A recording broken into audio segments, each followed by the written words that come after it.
கர்த்தர் நல்லவர். எத்தனை பேர் ஆயத்தமா இருக்கிறீங்க? கர்த்தர் பேச, அவருடைய சத்தத்தை கேட்க எத்தனை பேர் ஆயத்தமா இருக்கிறீங்க, காத்திருக்கிறீங்க? ஆமென். ஒரு குறிப்பிட்ட கொஞ்ச நாட்களாய் நம்ம கர்த்தருடைய சித்தம் என்கிற தலைப்பில் கர்த்தருடைய வார்த்தையை நாம் கேட்டுக்கொண்டு வருகிறோம். அதுல போன வாரம் நினைக்கிறேன் 2வது பகுதியாய் நான் பேசினேன். கர்த்தருடைய சித்தம் நம்முடைய வாழ்க்கையில நிறைவேற முடியாதபடிக்கு நமக்கு விரோதமாய் போர் செய்கிற, போராடுகிற 3 காரியங்கள் என்று சொல்லி அந்த 2 காரியங்களை மாத்திரம் நான் சுருக்கமாய் பேசினேன். முதல்ல என்ன சொன்னேன்? உலகம், இன்னொன்று நம்முடைய மாம்சம், இன்னொன்று பிசாசு. இந்த பிசாசின் அந்த காரியங்களை குறித்து நம்ம தொடர்ந்து கேட்போம் என்று சொன்னேன். நான் இந்த வாரம் நான் கர்த்தருடைய சந்நிதியிலே உட்கார்ந்து அவருடைய பாதத்தில் உட்கார்ந்து ஜெபித்த பொழுது, ஆமென், ஸோ அதை நான் தொடரவில்லை. அந்த வார்த்தையை இன்னும் பிசாசு அவனுடைய எப்படி நம்முடைய சித்தத்திற்கு விரோதமாய் போராடுகிறான் என்பதை இன்னொரு நாள் அதை நாம் சிந்திப்போம். ஆமென். ஸோ இப்பொழுது கர்த்தர் என்னுடைய உள்ளத்திலே வைத்ததான ஒரு காரியத்தை உங்களுக்கு நான் தெளிவுபடுத்த விரும்புகிறேன். அனைவருக்கும் தெரிந்ததான ஒரு பகுதி தான். ஆனாலும் இது இப்பொழுது தேவை என்று பரிசுத்த ஆவியானவர் என்னை ஏவினதினாலும் அதை அவருடைய சித்தத்திற்கு ஒப்பு கொடுத்து இந்த வார்த்தையை இந்த நேரத்தில் நான் கொண்டு வருகிறேன். என்னவென்றால் அதே டைட்டில் தான், தேவனுடைய சித்தம். ஆனால் தலைப்பு என்னவென்றால் விசுவாசமும் தேவனுடைய சித்தமும். தலைப்பு என்ன சொல்லுங்க? விசுவாசமும் தேவனுடைய சித்தமும். கொஞ்சம் விசில் அடிக்குதோ? கொஞ்சம் மாத்திரம் கம்மி பண்ணுங்க. நம்பர் ஒன் கொஞ்சம் மாத்திரம். Praise the Lord. Hallelujah. Praise God. விசுவாசமும் கர்த்தருடைய சித்தமும். இந்த செய்திக்கு போவதற்கு முன்பாக என்னோடு கூட ஒரு ஜெபத்தை, ஒரு ஜெபமாக இந்த அறிக்கையை நீங்கள் பண்ண வேண்டும் என்று நான் விரும்புகிறேன். என்னோடு கூட இந்த வார்த்தையை சொல்லுங்க. பரலோகத்தில் உம்முடைய சித்தம் செய்யப்படுகிறது போல, சொல்லுங்க, என்னுடைய வாழ்க்கையில உம்முடைய சித்தம் செய்யப்படுவதாக. பரலோகத்தில் உம்முடைய சித்தம் செய்யப்படுகிறது போல இந்த சபையில ஒவ்வொரு குடும்பங்களிலும், ஒவ்வொரு பிள்ளைகளின் வாழ்க்கையிலும், ஒவ்வொரு வேலையின் காரியங்களிலும், ஒவ்வொரு ஆசீர்வாதங்களின் காரியங்களிலும் உம்முடைய சித்தம் செய்யப்படுவதாக. ஆமென். இது ஒரு எளிமையான ஒரு ஜெபமா இருக்கட்டும். ஆனால் இதில் இருக்கிற வல்லமை மிகுந்த ஒரு பலமான ஒரு வல்லமை. ஆமென். இது என்னென்றால் இது ஆண்டவராகிய இயேசு கிறிஸ்து சொல்லிக் கொடுத்த ஜெபம். ஆமென். அது ஒரு நாளும் அது தவறாய் போகாது. பரலோகத்தில் ஒரு சித்தம் இருக்கிறது, உங்களை குறித்தும், என்னை குறித்தும், உங்களுடைய வாழ்க்கையை குறித்தும், என்னுடைய வாழ்க்கையை குறித்தும், உங்களுடைய வேலையின் காரியத்தை குறித்தும், உங்களுடைய திருமண வாழ்க்கையை குறித்தும், உங்களுடைய பிள்ளைகளை குறித்தும், எல்லாவற்றுக்கும் பரலோகத்தில் ஒரு சித்தம் இருக்கிறது. அந்த சித்தம் ஆமென் பரிபூரணமாய் நம்முடைய வாழ்க்கையில நிறைவேற வேண்டும். ஆமென். இந்த சித்தத்திற்கு விரோதமாய் போராடுகிறான் பிசாசு, போராடுவான். உலகம் நிற்கும், அது மாத்திரம் இல்ல, இச்சை நிற்கும், மாம்சம் நிற்கும். இவைகளெல்லாம் தாண்டி அவைகளெல்லாம் சொல்லுங்க, சிலுவையிலே நம்முடைய மாம்சத்தை அறைந்து உலகத்தை ஜெயித்து ஆமென் பிசாசை மேற்கொண்டு நாம் என்ன செய்யணும்? கர்த்தருடைய சித்தத்தை நீங்களும் நானும் நிறைவேற்ற வேண்டும். ஆமென். ஸ்தோத்திரம். ஹல்லேலூயா. பாருங்க, கர்த்தருடைய சித்தத்தை செய்கிறவன் அவன் என்றென்றைக்கும் நிலைத்து நிற்பான். இந்த பூமியிலும் சரி, நமக்கு இந்த பூமிக்கு அப்புறம் இன்னொரு வாழ்க்கை இருக்கிறது. ஆண்டவரோடு கூட நித்தியமாய் வாழுகிற ஒரு நாட்கள் உண்டு. அப்பொழுதும் நீங்கள் வெட்கப்பட்டு போக மாட்டீங்க. அங்கேயும் கர்த்தருடைய சித்தத்தை செய்கிறவன் மாத்திரம்தான் அவருடைய பரலோக ராஜ்யத்தில் என்ன செய்ய முடியும்? சொல்லுங்க, பிரவேசிக்க முடியும். நான் எத்தனை வருஷம் கிறிஸ்தவனா இருக்கிறேன், எத்தனை வருடம் நான் ஆலயத்திற்கு வந்திருக்கிறேன், எத்தனை வருடம் நான் ஆராதித்திருக்கிறேன். இந்த மதத்தின் அடிப்படையிலே நம்முடைய காரியங்களை பல வருடங்களாய், பல நாட்களாய் நீங்கள் நடத்தி இருந்தாலும் ஆண்டவருடைய சித்தத்தை அதன் மத்தியிலே நீங்கள் செய்யாதிருப்போம் என்றால் பரலோக ராஜ்யத்திலே நாம் பிரவேசிப்பது சாத்தியம் அல்ல. ஆமென். சோ கர்த்தருடைய சித்தத்தை நீங்களும் நானும் செய்ய வேண்டும். அல்லேலூயா. சோ இப்பொழுது என்னோட கூட எத்தனை பேர் இருக்கிறீங்களா? இங்கதான் இருக்கிறீங்களா? Price the Lord. சீக்கிரமா ஆமென். சில வார்த்தைகளை நான் தீர்க்க தரிசனமாய் உங்கள் மத்தியிலே உங்கள் வாழ்க்கைக்கு நேராய் கர்த்தர் பேசுவாராக. ஆமென். Price the Lord. எடுத்து வாசிங்க எபிரேயரின் புத்தகம் 4ஆம் அதிகாரம் 12ஆம் வசனம். எபிரேயரின் புத்தகம் எபிரேயர் 3ஆம் அதிகாரம் 12ஆம் வசனம் வாசிங்க.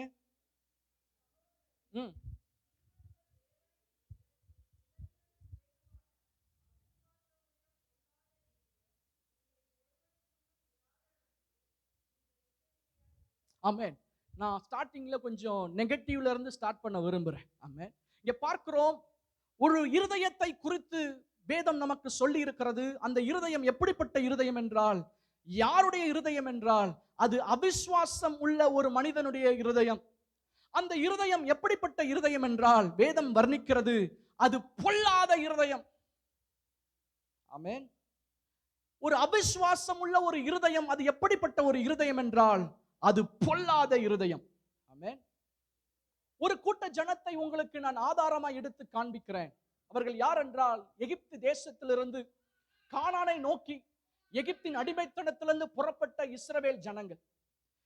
யூதாவின் புத்தகம் 1ஆம் அதிகாரம் 5ஆம் வசனத்தை யாராவது வாசிங்க. யூதாவின் புத்தகம் 1ஆம் அதிகாரம் 5ஆம் வசனம். ம் ம் ம் ம் ம் ஆமென். பாட்டு என்ன போட்டிருக்கு? பின்பு என்ன பண்ணார் ஆண்டவர்? விசுவாசியாதவர்களை.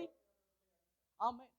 நீங்களும் நானும் புரிந்து கொள்ள வேண்டும், அவிசுவாசம் உள்ள ஒரு இருதயம் அது பொல்லாத இருதயம். அது மாத்திரமல்ல, அவிசுவாசம் நம்மை அழிக்கும்.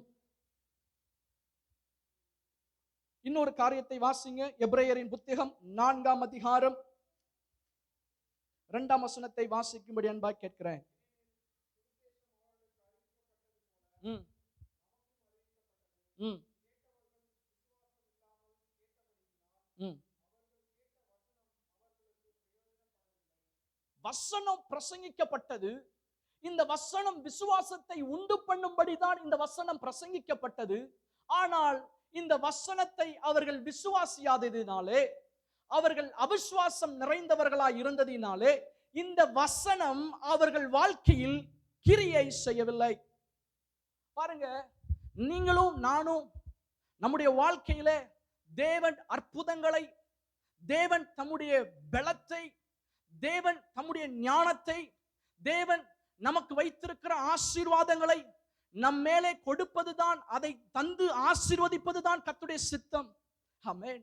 ஆனால் அவிசுவாசம் வரும் பொழுது தேவன் வைத்திருக்கிற அற்புதத்தை நாம் பெற்றுக்கொள்ள முடியாதபடிக்கு அவிசுவாசம் நம்மை தூரப்படுத்தும். அது மாத்திரமல்ல, இந்த அவிசுவாசம் நம்மை கர்த்தருடைய சித்தத்திலிருந்து வெளியே கொண்டு போய் நம்மை அழித்து போடக்கூடிய ஒரு காரணியாய், ஒரு பயங்கரமான ஒரு கருவியாய் இருக்கிறது. ஆமென். இதே பாசிட்டிவா சொல்லணும் அப்படின்னா, ஆமென், விசுவாசம் என்பது என்ன தெரியுமா? விசுவாசம் கர்த்தருடைய மகிமையை உங்கள் வாழ்க்கையிலே கொண்டு வரும்.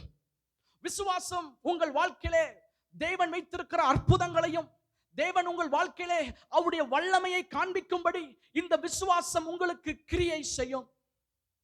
அது மாத்திரல்ல, ஸ்தோத்திரம், இந்த விசுவாசம் இல்லாம ஆண்டவருக்கு பிரியமா இருக்க முடியாது. இந்த விசுவாச பாருங்க, விசுவாசிக்கிறவனுக்கு எல்லாம் கூடும் அப்படின்னா, விசுவாசம் இல்லை அப்படின்னா நம்ம எதை முயற்சி செஞ்சாலும், எதை நம்ம பண்ணாலும் அது நமக்கு வாய்க்காது. ஆனால் விசுவாசிக்கும் பொழுது நமக்கு காரியங்கள் வாய்க்கும், எல்லாம் கைகூடும். ஆமென். என்ன சொல்ல வரீங்க பாஸ்டர்? Price God. பாருங்க, வேதத்துல விசுவாசம் என்பதற்கு டெஃபினிஷன் கொடுக்கப்பட்டிருக்கிறது. What is faith? எபிரேயரின் புத்தகம் 11ஆம் அதிகாரம் 1ஆம் வசனம் நமக்கு தெரிஞ்சதுதான். விசுவாசம்னா என்ன சொல்லுங்க, மனப்பாடமா சொல்லுங்க. நம்பப்படுகிறவைகள் உறுதியும் காணப்படாதவைகளின் நிச்சயமாய் இருக்கிறது. அது நம்பப்படுகிறவைகள் உறுதி, காணப்படாதவைகள் நிச்சயம். அப்ப விசுவாசங்கிறது உறுதி, நிச்சயம். நான் ஏற்கனவே பல முறை சொல்லியிருக்கிறேன். பாருங்க, நம்ம உலகத்துல பல காரியங்களை நம்புகிறோம். அதை நம்ம பார்க்காமே நம்புறோம். பாருங்க, நீங்க ஃப்ளைட்ல போகிற பொழுது, நீங்க பிரயாணம் பண்ண போறீங்க. நம்ம பிரயாணம், நான் ஃப்ளைட்ல ஏறுவேன், நான் ஏறணும் அப்படின்னா, நான் பயணிக்கணும் அப்படின்னா, அந்த ஃப்ளைட்டை யார் ஓட்டுறா, அவரு எப்படி, அவருடைய எக்ஸ்பீரியன்ஸ் இருக்கு, அவருக்கு நல்ல லைசன்ஸ் இருக்கா, அப்படிலாம் பார்த்து நம்ம ஒரு நாள் நம்ம என்ன செய்ய முடியாது, போக முடியாது. அப்படின்னா நம்ம ஃப்ளைட்ல ஏறுறப்ப நம்புறோம், இங்க ஒரு பைலட் இருக்கிறாரு, அவர் நிச்சயமா அவர் ஒரு எக்ஸ்பீரியன்ஸ் இருக்கும், நிச்சயமா நம்மளை கொண்டு போய் என்ன செஞ்சிருவாரு, சேர்த்துருவாரு அப்படின்னு சொல்லிட்டு ஒரு நம்பிக்கையில தான் ஏறுறோம். ஒரு மனிதனின் மேலே இப்படிப்பட்ட நம்பிக்கையை பல காரியங்களின் மேலே நாம் வைக்கிறோம். நான் ஏற்கனவே சொன்னேன், இந்த லைட் மேல தொங்குது, அது ஒரு கீழே விழாது, அது மேல போட்டு தொங்கி அது வந்துட்டு மேல அது ஆமென் ஸ்தோத்திரம், அது அப்படிப்பட்ட ஒரு முறையிலே அது அமைக்கப்பட்டு இருக்கிறது என்று நம்ம விசுவாசிக்கிறோம். ஆமென். இதே பல காரியங்களை விசுவாசிக்கிறோம். ஆமென். ஆனால் விசுவாசம் கர்த்தருடைய காரியத்துல என்ன தெரியுமா, விசுவாசம்ங்கிறது என்ன தெரியுமா, ஆண்டவர் சொன்ன வார்த்தையை நீங்க ஒருவேளை பார்க்க கூடாத ஒரு சூழ்நிலையா இருக்கலாம். ஆண்டவர் சொன்ன காரியத்தை நீங்க அதுக்குரிய அடையாளம் கூட பார்க்காதபடி, அதுக்குரிய தூறலை கூட நீங்க பார்க்காதபடி, அதுக்குரிய மேகத்தை கூட நீங்க பார்க்க முடியாத ஒரு சூழ்நிலை இருக்கலாம். ஆனாலும் கர்த்தர் சொல்லிவிட்டால், அவர் வார்த்தையை சொல்லிவிட்டால் நிச்சயமா எனக்கு செய்வார் என்று ஒரு உறுதியும் ஒரு நம்பிக்கையும் இருக்க வேண்டும். Hallelujah, praise the Lord, thank you Jesus. அப்ப விசுவாசம்னா என்ன? அவங்களுக்கு ரெண்டு மூணு காரியத்தை சொல்றேன். விசுவாசம்னா என்ன தெரியுமா, தேவனுடைய சத்தத்திற்கு, அவருடைய வார்த்தைக்கு கீழ்ப்படிவதும், அவருடைய சித்தத்திற்கு நம்மை ஒப்பு கொடுப்பதும் தான் விசுவாசம். எபிரேயர் 11ஆம் அதிகாரம் முழுவதும் நீங்கள் வாசிப்பீர்கள் என்றால், விசுவாச வீரர்களின் பட்டியலை நாம் பார்க்க முடிகிறது. அங்கே நாம் பார்க்கிற பொழுது எல்லாரும் ஆண்டவருக்காக என்ன செஞ்சாங்க, அவங்க செய்வதற்குரிய காரணியா இருந்தது, அவர்களை உந்தி தள்ளின ஒரு காரியம். ஆண்டவருக்காய் அப்படிப்பட்ட பராக்கிரங்களை செய்வோம், ஆண்டவருக்காய் சில காரியங்களை அவங்க பெற்றுக்கொள்வது மாத்திரமல்ல, சிலர் ஆண்டவருக்காய் இழக்கவும் அவர்களுக்கு காரணியா இருந்தது என்னவென்றால் அவருடைய விசுவாசம். ஆமென்.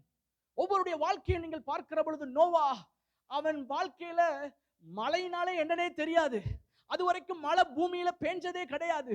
ஆனால் ஆண்டவர் அவன் சூழ்நிலையை வைத்து, தான் பார்ப்பதை வைத்து விசுவாசியாமல், கர்த்தர் சொன்ன அவருடைய வார்த்தை, அவருடைய சத்தத்திற்கு அவன் கேட்டு அப்படியே விசுவாசித்தான்.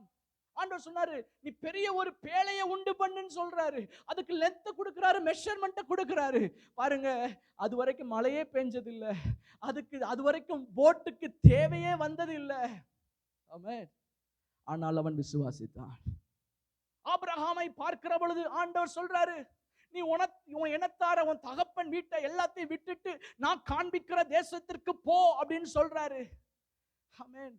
இதுவரைக்கும் அவன் ஒருவேளை நம்ம கனவு கண்டிருக்கலாம், இந்த தேசத்துல எங்க அப்பாவோட சேர்ந்து அவருடைய பிசினஸ் எடுத்து நான் நடத்தலாம், இல்ல இப்படி பண்ணலாம், என்னுடைய பொருளாதாரம் இப்படி இருக்குன்னு பயங்கர கனவு கண்டிருக்கலாம். ஆனா கர்த்தருடைய வாழ்க்கையிலே வெளிப்பட்டு, அவனுடைய வாழ்க்கையில திட்டம் வைத்து அவனை அழைத்து ஆண்டவர் சொல்றாரு, நீ நான் காண்பிக்கும் தேசத்திற்கு போ அப்படின்னு சொல்றப்போ எங்க போறதுனே தெரியல.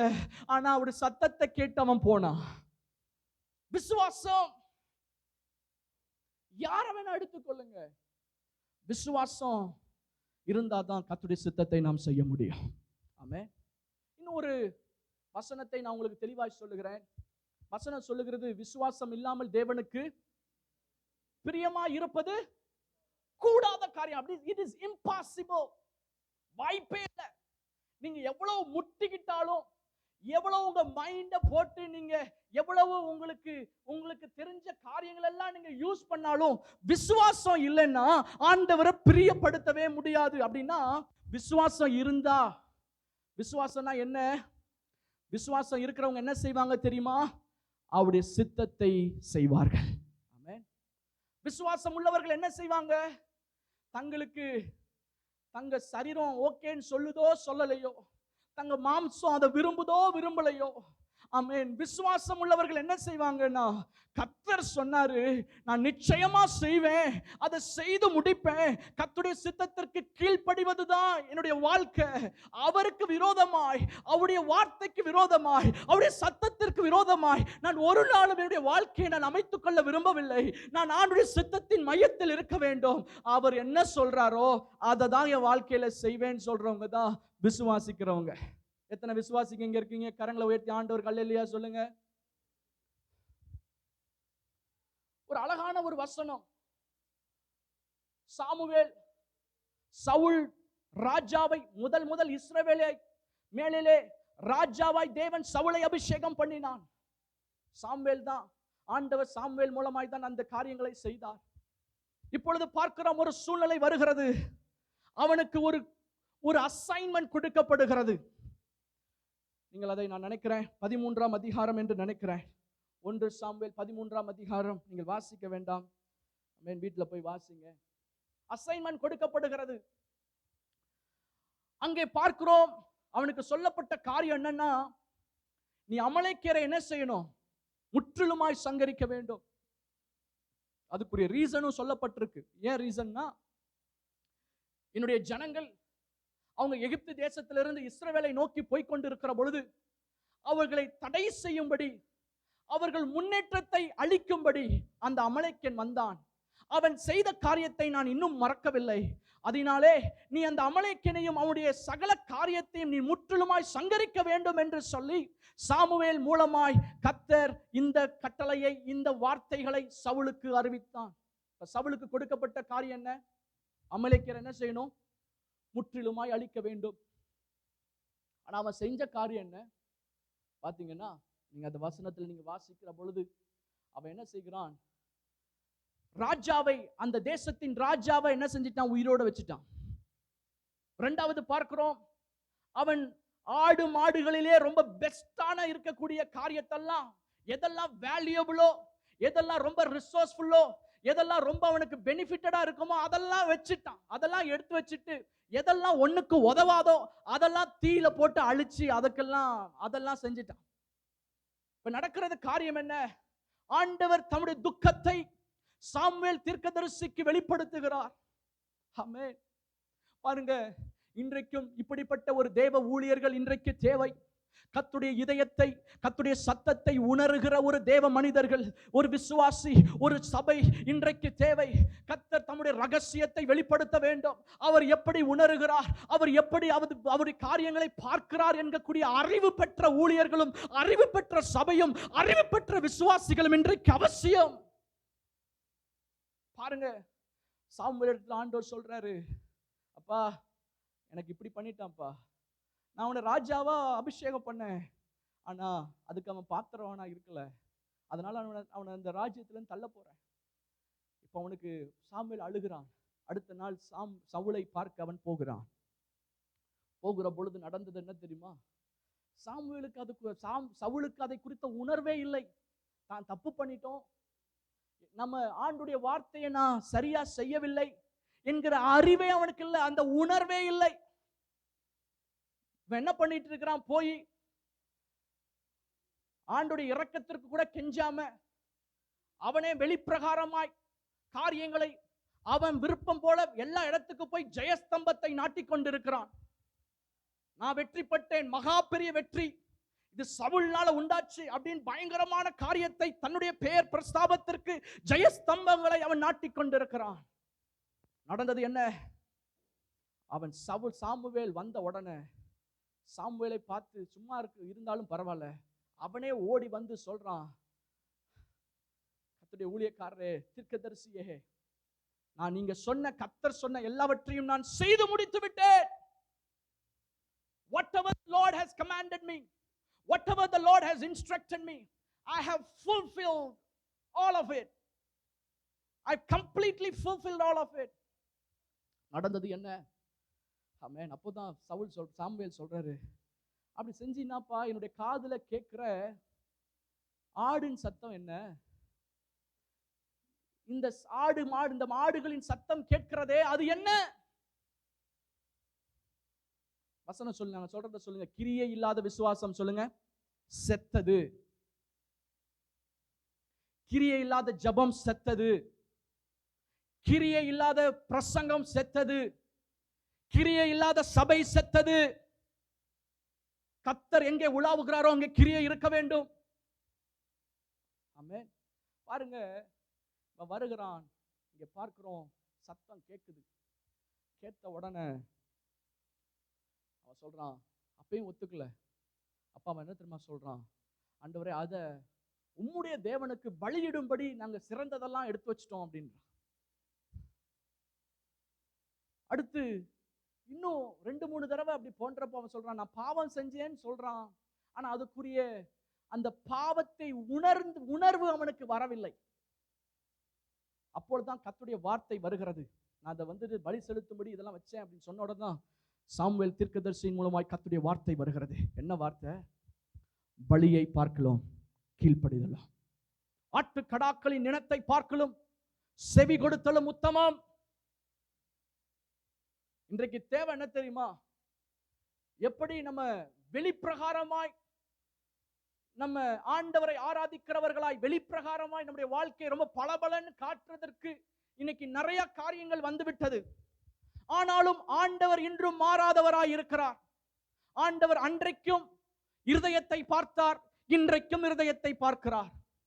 அன்றைக்கும் நம்முடைய செய்கைகளை, நம்முடைய எண்ணங்களை அறிந்தவராய் இருந்தார், இன்றைக்கும் நம்முடைய செய்கைகளையும் எண்ணங்களையும் அறிந்தவராய் இருக்கிறார். பாருங்க, இப்பொழுது என்ன நடந்தது? அவன் சொல்றான், நான் பாவம் செஞ்சேன்னு சொல்றான். ஆனா அதுக்குரிய வெளிப்பாடு எதுவும் இல்லை. அடுத்து பார்க்கிறோம், இப்பொழுது போயிட்டு சாமுவேலுடைய அங்கியை பிடிச்சு இழுக்கிறான், அது கிழிஞ்சிட்டு. அப்ப அதே போல தீர்க்கதரிசி சொல்றாரு, இப்படி உன் ராஜ்யம் கிழிக்கப்படும் சொல்றாரு. அப்பையும் பாத்தீங்கன்னா அவனுக்கு இன்னும் உணர்வு வரல. எவ்வளவு சீரியஸான காரியம் கர்த்தர் பேசிட்டு இருக்கிறாருங்கிற உணர்வே வரல. அதுக்கப்புறம் என்னாச்சு? இப்போ ஒரு சூழ்நிலை சொல்றான், சாமுவேலே, நான் பாவம் செஞ்சேன், என் மேல கோபமா இருக்கிறீங்க, ஓகே, ஆனாலும் இந்த மக்களுக்கு முன்பாக பலியிட போறேன், ஆராதனை எல்லாம் செய்ய போறேன், நீங்க மாத்திரம் என்கிட்ட வராம இருந்துடாதீங்க, என்ன மக்களுக்கு முன்னாடி என்ன அசிங்கப்படுத்திடாதீங்க. எனக்கு அந்தஸ்து இருக்கு, எனக்கு பேர் இருக்கு, எனக்கு புகழ் இருக்கு, அதெல்லாம் ஒரு நிமிஷத்துல தூக்கி போட்டுறாதீங்க. பாருங்க, மனுஷனுக்கு முன்பாக பேரு புகழ் அதெல்லாம் சும்மாங்க, மறைஞ்சு போயிடும். அதை வச்சு அதை பேஸ் பண்ணி உங்க வாழ்க்கையை ஒரு நாள் நடத்தாதீங்க. ஏனென்றால் வசனம் போட்டிருக்கு, கர்த்தரால் புகழப்படுகிறவனே உத்தமன். எல்லாருக்கும் முன்னாடி காசு கொடுத்து இன்னைக்கு கோஷத்தை வாங்கிடலாம். அரசியல்வாதிகள் பார்த்தீங்கன்னா காசு கொடுத்து கோஷத்தை வாங்கிடுவாங்க. கட்சியை விட்டு கட்சி மாறுகிற கும்பல் அதிகமா இருக்கிறாங்க. மக்கள் அப்படியே கொஞ்ச நேரத்துல முட்டாளாக்கிடுவாங்க. ஆனாலும் இந்த சூழ்நிலையிலும் ஆமென், நீங்களும் நானும் என்ன பண்ண, ஆண்டவர் சொல்லிட்டாருன்னா எல்லாத்தையுமே விடக்கூடிய நிலைமையில இருக்க வேண்டாம். ஆமென். பாருங்க, ஒரு மனிதனை குறித்து வாசிக்கிறேன். அவன் பேரு தாவீது. அவன் தாவீது குறித்து ஆண்டவர் ஒரு சாட்சி வச்சிருந்தாரு.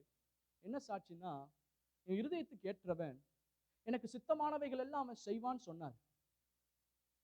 அவனும் ஒரு வேளையிலே பாவம் செய்தான், பயங்கரமான ஒரு பாவம்.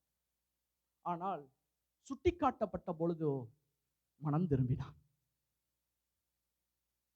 சில வேளைகளிலே நமக்கு வாய்ப்பு கொடுக்கிறார், ஆனால் வாய்ப்பு கொடுக்கிற பொழுது மனம் திரும்பாவிட்டால், நம் அவிசுவாசத்திலே தொடர்ந்து இருந்தால் அந்த அவிசுவாசம் நம்மை அழித்துவிடும். கர்த்தர் அழித்து விட்டார் என்று சொல்றதை காட்டலாம், அவிசுவாசமே நம்மளை அழிச்சிடும். சோ பார்க்கிறோம், விசுவாசம் என்றால் என்ன? கர்த்தருடைய சத்தத்திற்கு, கர்த்தருடைய வார்த்தைக்கு ஆமென் கீழ்ப்படிவதுதான் விசுவாசம். அதற்கு செவி கொடுத்து நம்முடைய வாழ்க்கையை அப்படியே ஒப்பு கொடுத்து அந்த வார்த்தையின்படி நடத்தப்படுவதுதான் விசுவாசம். நான் சொன்னேன் ஏற்கனவே, இஸ்ரவேலின் ஜனங்களை பார்க்கிற பொழுது எல்லாருக்கும் சொல்லப்பட்டதான காரியம். மோசே எல்லாருக்கும் சொன்னாரு, ஆமென், ஆண்டவர் நம்மை சந்தித்தார், ஆபிரகாமின் தெய்வம், ஈசாக்கின் தெய்வம், யாக்கோபின் தெய்வம் நம்மை சந்தித்தார், இப்பொழுது எகிப்து தேசத்திலிருந்து நம்மை கானானுக்கு கொண்டு போக போகிறார். அதெல்லாம் எல்லாருக்கும் சொல்லப்பட்டது. ஆனாலும் எல்லாரும் அதை மறந்தார்கள். ஆமென். அவர்கள் வேவு பார்க்க அனுப்பப்படுகிற பொழுது இப்ப 12 பேர் போறாங்க, அதுல 10 பேர் அவர்கள் பார்த்ததை சொல்லுகிறாங்க. அங்க ராட்சசர்கள் இருக்கிறாங்க, அங்கே காரியங்களை நடத்த முடியாது, அங்க தேவனை ஆராதனை செய்ய முடியாது, அந்த தேசத்தை நாம் பற்றிக்கொள்ள முடியாது. காரணம், இப்படிப்பட்ட சூழ்நிலைகள் இருக்கிறது. ஆண்டவர் சொல்லிட்டாருன்னா அது பொய் சொல்லி இருப்பாரு, இல்ல ஆண்டவர் அப்படிலாம் சொன்னாலும் இப்படி சூழ்நிலை இருக்கு, அவருக்கு தெரியாம சொல்லி இருப்பாரு. எப்படி பாருங்க, அவிசுவாசம். நடந்தது என்ன? அவங்க யாருமே உள்ள போல. ஆனால் போனது யார் தெரியுமா? யோசுவாவும் காலேப்பும் உள்ள போனாங்க. ஆமென். இந்த யோசுவாவும் காலேப்பும் வித்தியாசமானவங்க. அவங்க சூழ்நிலையை பார்க்கல, அவங்க சூழ்நிலையை பார்க்கல, தன்னோடு கூட இருக்கிற தேவன் எவ்வளவு பெரியவர் என்பதை பார்த்தாங்க. இன்னைக்கு நமக்கு முன்பாக சூழ்நிலைகள் கொந்தளிக்கும், கர்ஜிக்கும். ஆனாலும் சூழ்நிலையை பார்த்து கொண்டு இருப்போம் என்றால் நீங்களும் நானும் மனமடிவாய் விடுவோம். ஆனால் சூழ்நிலையை பார்க்காமல் நம்மோடு கூட இருக்கிற தேவன் எவ்வளவு பெரியவர். இதுவரைக்கும் செங்கடலிலே, ஆமென், செங்கடல் நமக்கு முன்பாய் வந்த பொழுது வழியை திறந்தவர், நமக்கு முன்பாக நமக்கு ஆகாரத்தை தந்தவர், நமக்கு தண்ணீரை கொடுத்தவர், கண்மலையிலிருந்து தண்ணீரை கொடுத்தவர். இப்படி செய்த தெய்வம் இதையும் செய்வார் என்கிற ஒரு நம்பிக்கை இருக்கிறது. என்னை இதுவரைக்கும் நடத்தினவர் இனிமேலும் நடத்துவார் என்பதுதான் விசுவாசம். ஆமென். சொல்றாரு, கர்த்தர் நம்ம மேல பிரியமா இருந்தா நிச்சயமா நம்ம போய் அந்த தேசத்தை சுதந்திரிப்போம்பா. கர்த்தர் நம்ம மேல இருந்தார்னா அவர் சொன்ன வார்த்தை நம்முடைய காதுகள் கேட்கப்பட ஆண்டவர் சொன்ன அந்த வாக்குத்தத்தங்கள் அது நிச்சயம் நிறைவேறும். என்னை கேட்டுக்கொண்டிருக்கிற அருமையான தேவ பிள்ளைகளே, உங்கள் வாழ்க்கையிலே, ஆமென், தேவனுடைய ஆசீர்வாதத்தை, தேவன் உங்களுக்கு குறித்திருக்கிற திட்டங்களையும் தீர்மானங்களையும் நீங்கள் அதை உரிமை பாராட்டி அதிலே பிரவேசித்து அதை நீங்கள் கொண்டாட வேண்டும் என்றால் உங்களுக்கு தேவை என்னவென்றால் விசுவாசம். விசுவாசம் உங்களை உயர்த்தும், விசுவாசம் உங்களை சுதந்தரிக்க வைக்கும், விசுவாசம் தேவனிடத்திலிருந்து அவருடைய அற்புதத்தை கொண்டு வரும், அவருடைய பிரசன்னத்தை கொண்டு வரும், அவருடைய மகிமையை கொண்டு வரும். ஆனால் அவிசுவாசம், ஆமென், தேவனிடத்திலிருந்து உங்களை தூரப்படுத்தி, அவருடைய சித்தத்திலிருந்து உங்களை தூரப்படுத்தி, அந்த அவிசுவாசம் கடைசியிலே உங்களை அழித்து விடும். ஹல்லேலூயா. Thank you Jesus. ஒரே ஒரு காரியத்தை சொல்லி நான் இன்னைக்கு முடிக்க போறேன். என்னோடு கூட சேர்ந்து வாசிங்க. மார்க் எழுதின புத்தகம், மார்க்கின் சுவிசேஷம் 10ஆம் அதிகாரம் 51ஆம் வசனம். மார்க் 10:51.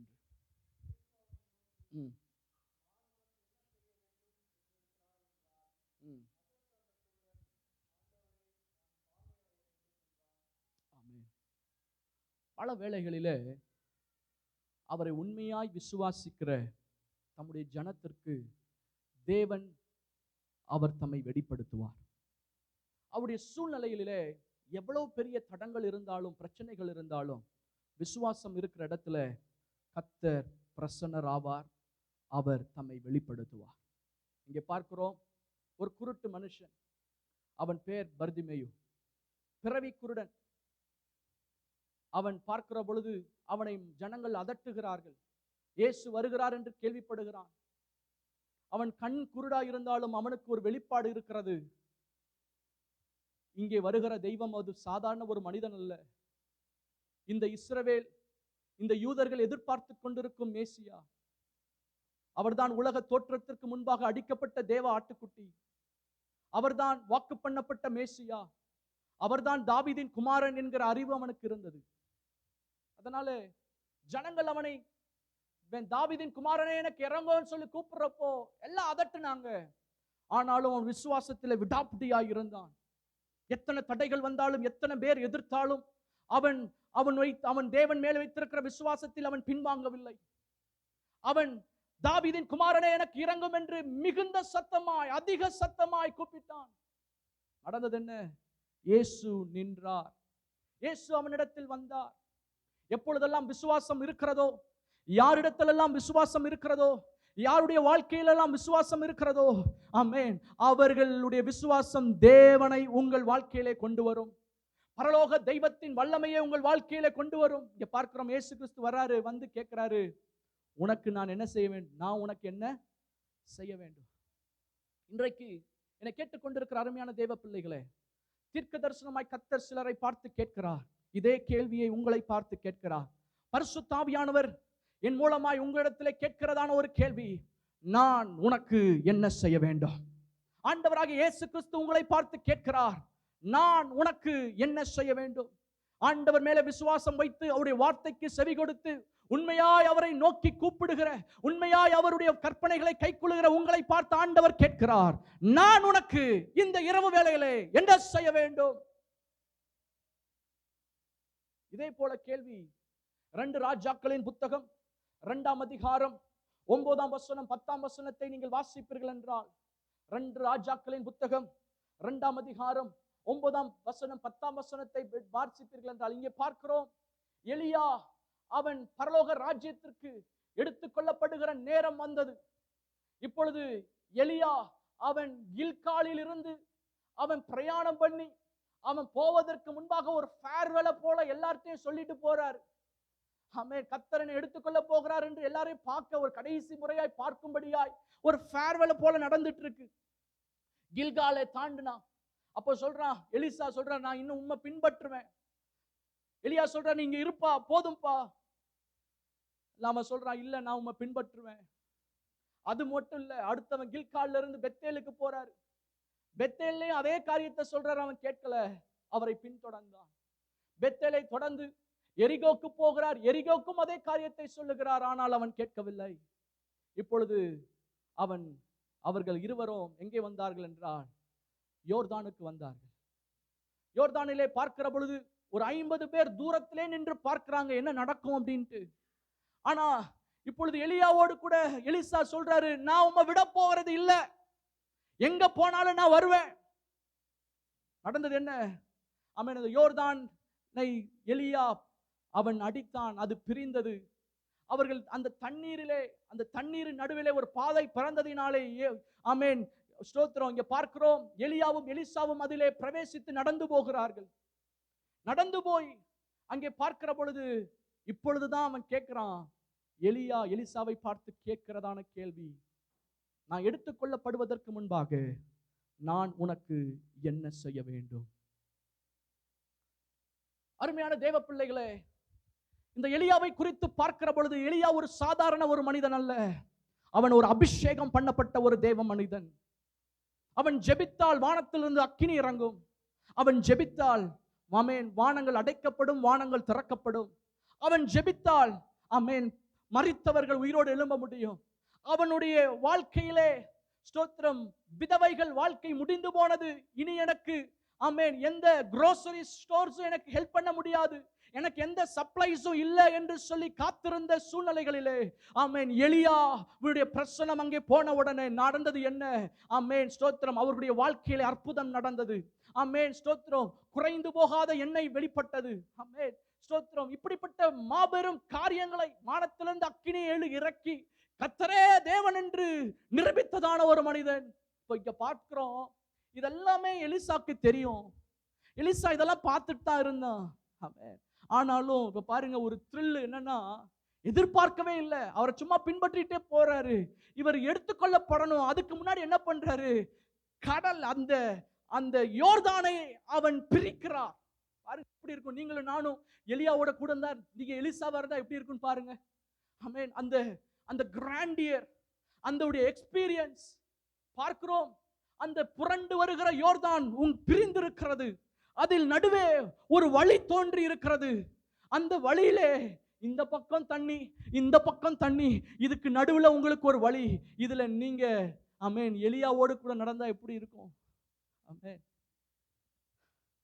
இப்போ கேள்வி வருகிறது, எப்பொழுதும் கர்த்தருடைய சத்தம் எப்படி தெரியுமா? அப்படி பிரம்மாண்டத்தை காண்பித்து ஒரு துல்லியமான ஒரு மெல்லிய சத்தம் வெளிப்படும். அந்த சத்தம் இந்த தேவ மனிதனாகிய தீர்க்கதரிசியாகிய எலியாவின் மூலமாய் இந்த வார்த்தை வெளிப்பட்டது. அந்த எலியா எலிசாவை பார்த்து கேட்கிறான், நான் எடுத்துக்கொள்ளப்படும் முன்பாக நான் உனக்கு என்ன செய்ய வேண்டும்?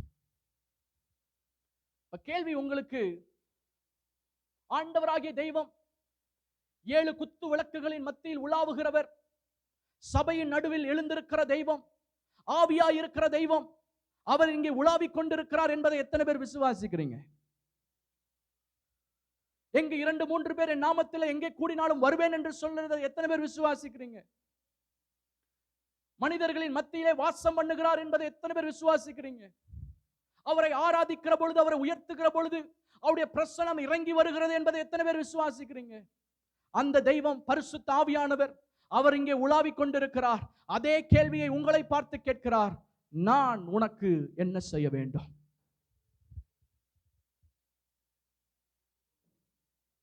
பாருங்க, நமக்கு வாழ்க்கையிலே பல தேவைகள் உண்டு. நமக்கு முன்பாக பல சவால்கள் உண்டு. நமக்கு முன்பாக நிறைய இன்னும் திறக்கப்படாத அடைக்கப்பட்ட கதவுகள் உண்டு. ஆனா நீங்க ஒன்றுதான் கேட்க வேண்டும், நான் உனக்கு என்ன செய்ய வேண்டும்?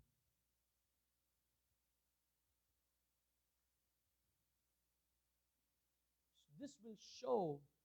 நீங்க எப்படி பதில் சொல்லுங்க, உங்க இருதயத்துல பதில் சொல்ல ஆரம்பிங்க. ஒரே ஒரு பதில் தான், நான் உனக்கு என்ன செய்ய வேண்டும் என்கிற கேள்வி இதுதான். உங்களுடைய தேவை என்னவென்பதை உங்கள் தேவை உண்டாவதற்கு முன்பாகவே அவர் அறிந்திருக்கிறார். அதனால தான் பாடணும், யெகோவா ஈரே. ஆமென். என்னது? தேவைகள் யாவும் சந்திப்பீரே அப்படிலாம் பாடணும். உங்கள் தேவைகள் வருவதற்கு முன்பாக, உங்களுடைய பிரச்சனை எழும்புவதற்கு முன்பாக அவருக்கு தெரியும். இப்போ கேள்வி, ஒரு காரியத்தை துல்லியமாய் நீங்கள் சொல்ல வேண்டும். வளவள கொலகொலன்னு இல்ல. இருதயத்தில் தோன்றுகிற எல்லா விசாரங்களையும் எழுப்பி அல்ல, ஒரு வார்த்தை தேவனுடைய உங்களுடைய முகமுகமாய் ஆண்டவர் நிற்கிறார். எல்லாரும் கண்களை மூடுங்க. Praise God, praise the Lord. எல்லாரும் கண்களை மூடுங்க. ஆண்டவர் உங்களுக்கு முன்பாக இப்பொழுது நிற்கிறார். பரலோக தெய்வத்தின் சிங்காசனத்திற்கு முன்பாக நீங்களும் நானும் நின்று கொண்டிருக்கிறோம். ஆண்டவர் உங்களை பார்த்து கேட்கிறார், நான் உனக்கு என்ன செய்ய வேண்டும்? What is it that you want me to do for you? நான் உனக்கு என்ன செய்ய வேண்டும் என்று கர்த்தர் கேட்கிறார். ஒரு காரியத்தை உள்ள உடைஞ்சு சொல்லுங்க, உங்களுக்கு ஆண்டவர் என்ன செய்ய வேண்டும் யோசிங்க. உங்கள் வார்த்தை அப்படியே, உங்கள் வாழ்க்கை அப்படியே இது போங்க. What is so important? Bartimaeus சொல்றாரு, அவருக்கு பார்வை அடையணும்னு சொல்றாரு. அவர் பிச்சைக்காரர். எனக்கு இந்த பிச்சைக்கார வாழ்க்கையை மாறணும், இல்ல எனக்கு அதிக பிச்சை கிடைக்கணும், இல்ல நல்ல வஸ்திரம் கிடைக்கணும், இல்ல எனக்கு நல்ல ஒரு ஸ்தோத்திரம், ஒரு மக்கள் என்ன நல்ல கனம் பண்ணணும் அப்படிலாம் கேட்கல. அவனுக்கு தேவை பார்வை. கேட்டான், பார்வையை கேட்டான், சரியான காரியத்தை கேட்டான். சரியான காரியத்திற்கு கர்த்தர் பதில் தந்தார். எலியா எலிசாவை பார்த்து கேட்கிறான், நான் உனக்கு என்ன செய்ய வேண்டும் என்று கேட்கிறப்ப சொல்றாரு, உங்க மேல இருக்கிற ஆவியின் வரம் எனக்கு இரட்டிப்பா வேணும். அவன் கேட்கல, எனக்கு அற்புதம் செய்கிற சக்தி தாங்க இல்ல. அவன் கேட்கல, என்ன மக்கள் எல்லாம் உங்களை எப்படி தீர்க்கதரிசின்னு கூப்பிட்டாங்களோ என்னையும் தீர்க்கதரிசி கூப்பிடணும். No no no no. அவன் he was after the real thing. எல்லாவற்றுக்கும் காரணமாய் இருக்கிற, அடித்தளமாய் இருக்கிற அந்த காரியத்தை அவன் கேட்டான். இப்பொழுது நீங்க கேட்கிறது உங்கள் இருதயத்தை காட்டும். நீங்க ஒன்றும் அவசரப்பட வேண்டாம், கொஞ்சம் பொறுமையா யோசிங்க. What is it that you really need? உங்களுக்கு என்ன ரொம்ப முக்கியமா தேவை, அதை கேளுங்க. அது ஆவிக்குரிய காரியமா இருக்கட்டும், சரீரத்திற்குரிய காரியமா இருக்கட்டும், உங்கள் குடும்பத்தில் ஒரு அற்புதமா இருக்கட்டும், ஆண்டவர் சொன்ன காரியம் இன்னும் நிறைவேறாம இருக்கட்டும், எதா இருந்தாலும் ஒரு காரியத்தை தெளிவா வாயை திறந்து, ஆண்டுடைய பிரசன்னம் இங்கே இருக்கிறது, வானத்தையும் பூமியும் உண்டாக்கின தெய்வம் இங்கே இருக்கிறார், அவருடைய கண்கள் இங்கே பதிக்கப்பட்டு இருக்கிறது. நம்முடைய சத்தங்களை, உங்களுடைய இயக்கத்தின், உங்கள் இருதயத்தின் இயக்கத்தை எடுத்துக்கொண்டு பரலோகத்தில் சேர்ப்பதற்கு தேவ தூதர்கள் இங்கே உலாவிக் கொண்டிருக்கிறார்கள். What is it that you really want? வெளிப்பிரகாரமாய் நமக்கு நல்ல வேலை இருக்கு, நல்ல வீடு இருக்கு, நிறைய காரியங்கள், அநேக காரியங்கள் நமக்கு கொஞ்சம் நம்ம காத்திருக்க வேண்டிய சூழ்நிலை இருந்தாலும், சில காரியங்கள்ல நமக்கு கம்ஃபர்ட் இருக்கு. ஆனாலும் உள்ளத்தின் உள்ளத்துல, the heart to hearts பார்த்தால், what is it that one thing that you really need? The Spirit of the Lord is asking, what is that one thing that you are really, really longing for?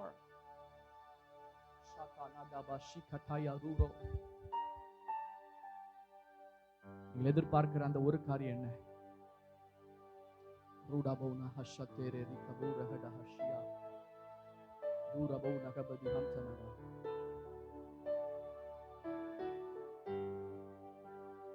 We are unique people. We are created in the image of God, very image of God. அவருடைய சுவாசம் உங்களுக்குள் எனக்குள் இருக்கிறது. அவருடைய சித்தத்தை செய்யும்படியாய் அழைக்கப்பட்டு இருக்கிறோம். அதனால தான் நீங்க தேவனுடைய சபையில, ஆண்டுடைய பிரசன்னத்துல கூடி இருக்கிறீங்க. ஆண்டவர் அவளை தேடுகிறவர்கள் ஆண்டவர் உதவி செய்யணும், குறைவு இருக்கக்கூடாதுன்னு விரும்புறாரு, நன்மை செய்யணும்னு விரும்புறாரு. உத்தமமாய் நடக்கிறவர்களுக்கு கர்த்தர் நன்மை செய்யாதிரார், நன்மையை வழங்காதிரார். அவர் நன்மை செய்யணும்னு விரும்புறாரு. அதனால தான் வசனம் போட்டிருக்கு, ஆமென், நஸ்ரேயனாகிய இயேசுவை ஆமென் தேவன் பரிசுத்தாவினாலும் வல்லமையினாலும் அபிஷேகம் பண்ணினார். அவர் நன்மை செய்கிறவராயும் பிசாசின் பிடியில் அகப்பட்ட யாவரையும் குணமாக்குறவராயும் சுற்றித் திரிந்தார். இப்பொழுது அந்த தெய்வம் நம்மத்திலே உலாவிக் கொண்டிருக்கிறார், நம்மத்திலே உலாவிக் கொண்டிருக்கிறார். What is it? Something that is bothering you. ஒரு காரியம் உங்களை பாதர் பண்ணி கொண்டிருக்கிற அந்த காரியம், வாட் இஸ் இட் தட்? அந்த காரியத்தை ஆண்டவர்கிட்ட சொல்லுங்க. ஆண்டவரே, என்ன காரியமோ சொல்லுங்க. அது உங்களுடைய எதா இருந்தாலும் ஓகே. உள்ளத்தின் தனிப்பட்ட வாழ்க்கையின் காரியமா இருக்கட்டும், இல்ல ஒரு கட்டுகளில் இருந்து ஒரு விடுதலையா இருக்கட்டும், இல்ல ஒரு பிள்ளையின் வாழ்க்கையில ஒரு அற்புதமா இருக்கட்டும், இல்ல பிரைஸ் தி லார்ட் ஆண்டவர் சொன்ன வாக்குத்தத்தம் நிறைவேறுவதற்கு ஆமென் ஸ்தோத்திரம், ஒரு நன்மையா இருக்கட்டும், எதுவா இருந்தாலும் உங்களுக்கு நமக்கு அது முடியாத காரியமா இருக்கட்டும், ஆனால் உங்களை உண்டாக்கின தெய்வம், இந்த பூமியின் இந்த ஸ்தாபனங்கள் எல்லாம் எழும்புவதற்கு முன்பாகவே உங்களுக்கு ஒரு திட்டத்தையும் தீர்மானத்தையும் உங்களுடைய வாழ்க்கைக்கு ஒரு வரையறை பண்ணினவர் தெய்வம். உங்கள் மேல் கரிசனை வைத்த தெய்வம், உங்களுடைய எண்ணங்களையும் உங்களுடைய சுவாசத்தையும் உங்களுடைய ஏக்கத்தையும் அறிந்திருக்கிற தெய்வம். அவர் சர்வ வல்லமையுள்ள தெய்வம், வானத்திற்கும் பூமிக்கும் சகல அதிகாரமுடைய தெய்வம். அவர் இங்கே இருக்கிறார். What is it that you want? உங்களுக்கு தேவை என்ன? ஒருவேளை நீங்க ஆவிக்குரிய காரியம் எனக்கு வேணும், ஆண்டவரே எனக்கு அபிஷேகத்தினால நிரப்புங்கப்பா, அந்நிய பாஷை அடையாளத்தோடு கூட நான் உம்மை ஆராதிக்கணுமே, உம்மை நான் இன்னும் அன்பு கூறணுமே, நான் இன்னும் காத்திருக்கிறேன்ப்பா. இந்த ஜீவ தண்ணீருள்ள நதிகள் என்னுடைய உள்ளத்திலிருந்து புறப்படும்படியா நான் விசுவாசிக்கிறேன். நான் அதற்கு அவிசுவாசமாய் நிற்கவில்லை. நீங்க சொல்லி இருக்கிறீங்க, வேண்டிக் கொள்ளுகிறவர்களுக்கு பரிசுத்த ஆவியை கொடுப்பது அதிக நிச்சயம் அல்லவா சொன்னீங்களே. ஒருவேளை பரிசுத்த ஆவிக்காக, ஒருவேளை ஆண்டுடைய ஆவிக்குரிய வல்லமை வரங்களுக்காக ஆண்டவருக்காக எதையாகலும் செய்ய வேண்டும், ஆண்டவரே உங்களுடைய அபிஷேகத்தினால நிரப்புங்க என்று கேட்டாலும் அவர் உங்களை நிரப்ப அவர் போதுமானவராக இருக்கிறார். ஆண்டவர்கிட்ட சொல்லுங்க, thank you Jesus. ஆண்டவரே,